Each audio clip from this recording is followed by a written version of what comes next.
दोस्तों, मैं फराज मलिक। अक्सर लोगों की तरफ से कहा जाता है कि आप गोदी मीडिया के ख़िलाफ़ बात क्यों करते हैं, आखिर आपको गोदी मीडिया से क्या नफ़रत है। देखिए, हमें गोदी मीडिया से नफ़रत नहीं है, गोदी मीडिया के काम से नफ़रत है।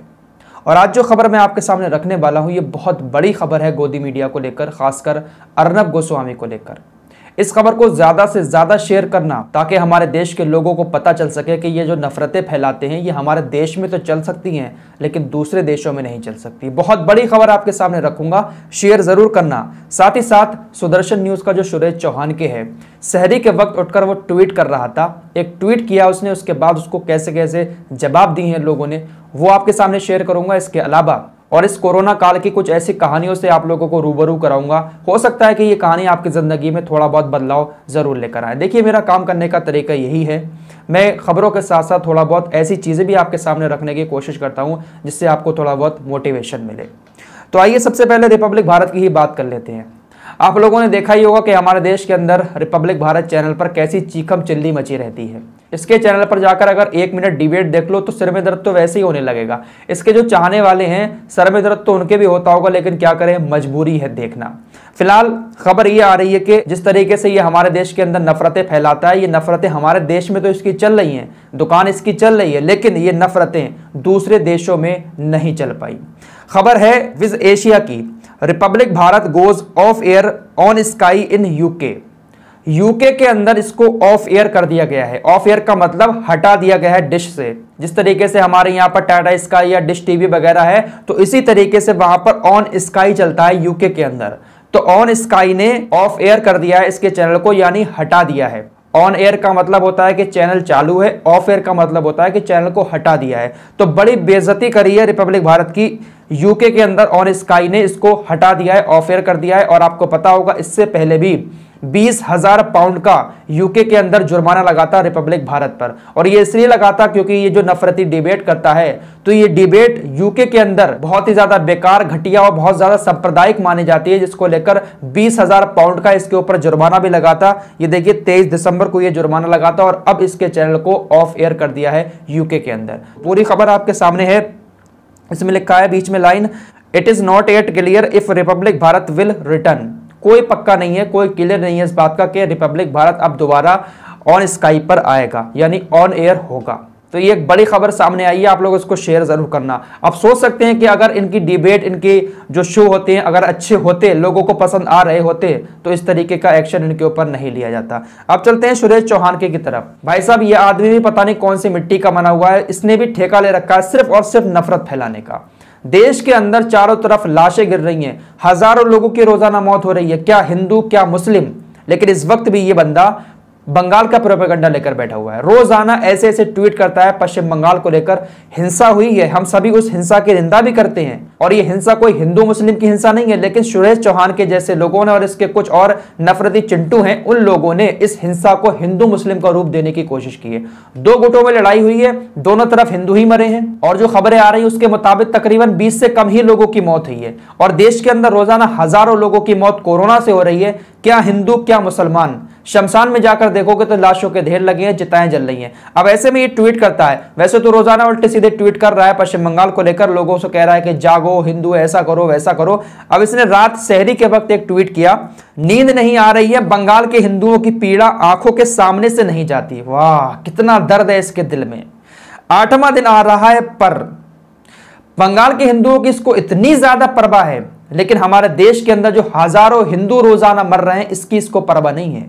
उन हिंदुओं का इसके दिल में कोई दर्द नहीं है जिनकी मौत ऑक्सीजन की कमी से हो गई, जिनकी मौत बेड ना मिलने की वजह से हुई। उन हिंदुओं का दर्द इसके दिल में कोई नहीं है। लेकिन इसका दर्द कहां पर छलक रहा है? पश्चिम बंगाल के अंदर जो कुछ गिनती के लोग मारे गए हैं, हिंसा हुई है, क्यों हुई है, इसकी जांच चल रही है अभी। उन हिंदुओं के लिए इसके दिल में बहुत ज्यादा दर्द झलक रहा है, लेकिन जो रोजाना मर रहे हैं उनके लिए कोई इसकी तरफ से ट्वीट नहीं आता है, कोई आवाज नहीं उठाई जाती है, कोई सवाल सरकार से नहीं किया जाता है कि आखिर क्यों ऑक्सीजन की कमी से लोगों को परेशानी हो रही है। और भी बहुत सारे ऐसे सवाल हैं जो सरकार से पूछे जाने चाहिए इस टाइम, लेकिन इनके जैसे पत्रकार बंगाल हिंसा को लेकर सांप्रदायिक एक माहौल बनाना चाह रहे हैं। अब इसके इस ट्वीट पर जो रिप्लाई आए, बड़ा मजेदार रिप्लाई थे, जरा एक बार देख लें। एक ट्विटर यूजर लिखते हैं कि अगर अभी भी जाग रहे हो तो फजर पढ़ के सोना।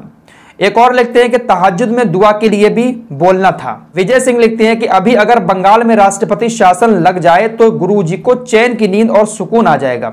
नींद इसलिए उड़ी है गुरुजी की कि इतना पैसा फूंक दिया बीजेपी वालों ने, साल भर से पहले ही इतना नफरत बोया टीएमसी और ममता बनर्जी के खिलाफ और अंत में रिजल्ट फिसड्डी आया। समझ सकते हैं आपका दर्द। तो तकरीबन 90% लोग ऐसे हैं जो इन लोगों की चाल को समझते हैं, इन लोगों का जो दर्द है उसको अच्छे से समझते हैं कि इनका दर्द कहां पर निकल रहा है। लेकिन फिर वही बात आ गई कि 10% जो लोग हैं उन्होंने इन लोगों को सर पर बैठा रखा है। चलिए, जो सवाल मीडिया नहीं कर रहा है वो सवाल हमारी कुछ राजनीतिक पार्टियां कर रही हैं। शिवसेना ने कुछ बातें कही हैं नरेंद्र मोदी को लेकर। शिवसेना ने अपने मुखपत्र सामना में लिखा कि आज पूरी दुनिया हमारे देश की मदद करने में लगी हुई है। कहीं से ऑक्सीजन आ रहा है, कहीं से वेंटिलेटर आ रहे हैं, तो बहुत सारी मदद दूसरे देशों से आ रही है। साथ ही साथ शिवसेना ने कहा कि मोदी सरकार ने आत्मनिर्भर भारत के ऐसे हालात कर दिए हैं कि छोटे छोटे देश भी हमारी मदद करने की पेशकश कर रहे हैं। लेकिन ऐसे वक्त में भी सेंट्रल विस्टा प्रोजेक्ट पर मोदी सरकार रोक नहीं लगा रही है। सेंट्रल विस्टा प्रोजेक्ट के बारे में मैंने आपको पहले भी बताया है। यहां पर मोदी जी का एक आशियाना भी बनेगा, बंगला बनेगा मोदी जी के लिए, जिसका खर्चा तकरीबन 13,000 करोड़ है और पूरे प्रोजेक्ट का कई हजार करोड़ का यह खर्चा है। तो ऐसे में मोदी सरकार ने इसकी इजाजत दे दी और इस पर काम चल रहा है, लेकिन मोदी सरकार इस प्रोजेक्ट को नहीं रोक रही। शिवसेना ने यह भी कहा कि गांधी और नेहरू ने जो व्यवस्था बनाई थी, हमारी सरकार, हमारा देश उसी के सहारे चल रहा है। नेहरू और गांधी के द्वारा की गई व्यवस्था अगर देश के अंदर नहीं होती तो पता नहीं देश का क्या हाल होता। इस तरीके की बातें और भी बहुत सारे आरोप लगाए हैं शिवसेना ने। आइए दोस्तों, अब एक कहानी आपके सामने रखना चाहता हूं। इस कहानी को सुनने के बाद आप लोगों की क्या राय है, आप लोग इस कहानी को सुनकर क्या सोचते हैं, कमेंट बॉक्स में बताना जरूर। महाराष्ट्र के अहमदनगर की यह बात है।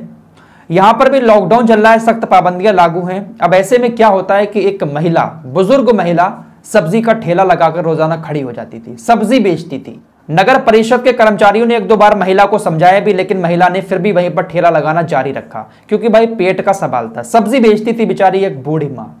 आखिर एक दिन वो आया कि जब नगर परिषद के कर्मचारी वहां पर पहुंचे तो उस महिला के ठेले पर जितना भी सामान रखा था उस सामान को उठाकर अपने गाड़ी में डाल दिया। जो कचरे की उनकी गाड़ी होती है उस गाड़ी में सारी सब्जी को फेंक दिया। लेकिन यहां पर एक बड़ी बात यह सामने आई कि जिस शख्स ने उस महिला के सामान को अपनी गाड़ी में फेंका था वो उसी महिला का बेटा था। उस महिला का बेटा नगर परिषद का कर्मचारी था और उसने अपना फर्ज निभाते हुए, जो ड्यूटी उसके लगी थी उसको निभाते हुए, अपनी मां के सारे सामान को अपनी गाड़ी में डाल दिया। और इस फर्ज निभाने वाले बेटे का नाम रशीद शफी शेख है। इसने अपने फर्ज के आगे अपनी मां को भी नहीं छोड़ा। यह वीडियो सोशल मीडिया पर वायरल हुआ, लोगों ने काफी ज्यादा इसकी सराहना की कि भाई फर्ज के आगे उसने अपनी मां को भी नहीं छोड़ा। लेकिन यहां पर एक सवाल और बनता है। कुछ लोगों की ऐसी प्रतिक्रियाएं थी और मेरी भी एक प्रतिक्रिया इस पर है कि जिस गरीब महिला ने जिंदगी भर सब्जी बेच बेच कर अपने बेटे को पढ़ाया, अपने पैरों पर खड़ा कराया, इस लायक बनाया, आज वही बेटा अपनी गरीब मां को उसूल सिखाने आया है। उस महिला ने मजबूरी में भले ही कानून तोड़ा हो लेकिन अपना जमीन नहीं बेचा था। पेट का सवाल होता है साहब, वरना कोई ऐसे रोडों पर खड़े होकर ठेले नहीं लगाता है। जिस महिला ने सड़क पर ठेला चलाकर अपने बेटे को उसूलों पर चलना सिखाया था, आज वो बेटा उसूल सिखा रहा है अपनी मां को और उनकी सब्जी को उठाकर कचरे के डब्बे में फेंक रहा है। ये है हमारे देश का कानून। फिलहाल इस कहानी पर आप लोगों की क्या राय है, आप लोग कमेंट बॉक्स में अपनी प्रतिक्रिया भी जरूर